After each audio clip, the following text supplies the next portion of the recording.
Hi everyone, কেমন আছেন সবাই? আশা করি খুব ভালো আছেন। আমি আমার মা সরস্বতীর পূজা কীভাবে আমি বাসায় ছোটোখাটো পরিসরে করছি তাই আপনাদের সাথে আমি শেয়ার করলাম। আশা করি আপনাদেরও ভালো লাগবে। আসলে আমি পূজাটা মঙ্গলবারে সকালে করছি, কারণ কেউ মঙ্গলবার করছে, কেউ বুধবার করছে। কারণ আমার যেহেতু বুধবারে খুব তাড়াতাড়ি সকাল সকাল পঞ্চমী চলে যায়, এর জন্য আমি মঙ্গলবারে সকালেই করছি। আর আমি 8টার মধ্যে পূজাটা করে ফেলছি, কারণ আমার ছেলের স্কুল ছিল, এর জন্য আমি খুব তাড়াতাড়ি পূজা করছি।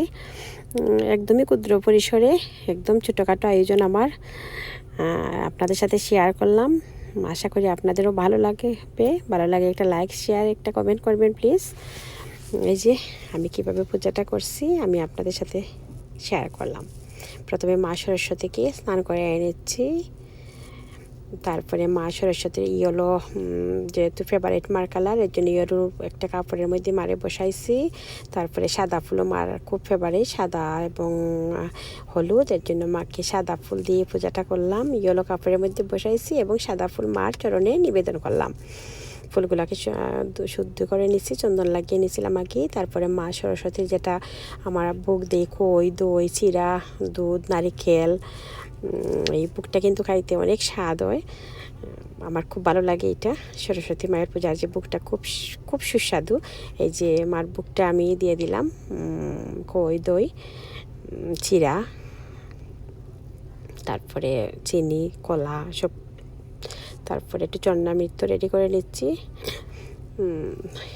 যেহেতু চন্নামৃতকেই আমরা উপাসটা ভাঙি, এর জন্য যে 5 রকমের জিনিস দিয়ে চন্নামৃতটা রেডি করে নিচ্ছি। আর যে আমরা বাংলাদেশে কিন্তু আমরা একটা দোয়াত কলম বানাইতাম মার চরণে দেওয়ার জন্য, এর জন্য আমি তো এখানে ফুলের যে ডাটাগুলো থাকে এগুলো কেটে নিয়ে আমি কলম বানিয়ে নিচ্ছি।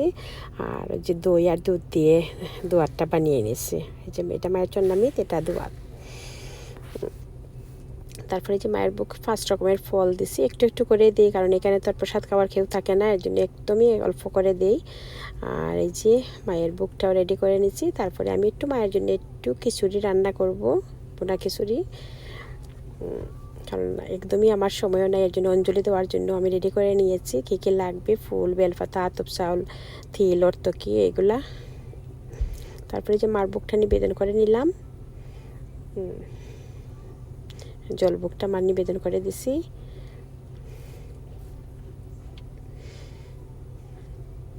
দিয়ে তারপরে যে আমার রান্নাও শেষ, একদমই তাড়াহুড়া করে করছি। 5 রকমের ভাজা করছি, একটু পায়েস করছি, একটু চানার তরকারি এবং একটু বুনা খিচুড়ি করছি মার জন্য।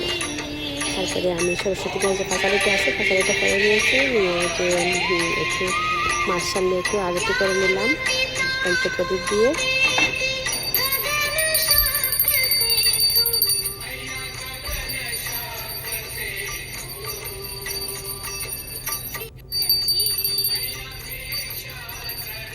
আমার পূজা একদমই শেষ পর্যায়ে। তারপরে আমরা মায়ের অন্নভোগটা নিবেদন করে নিচ্ছি।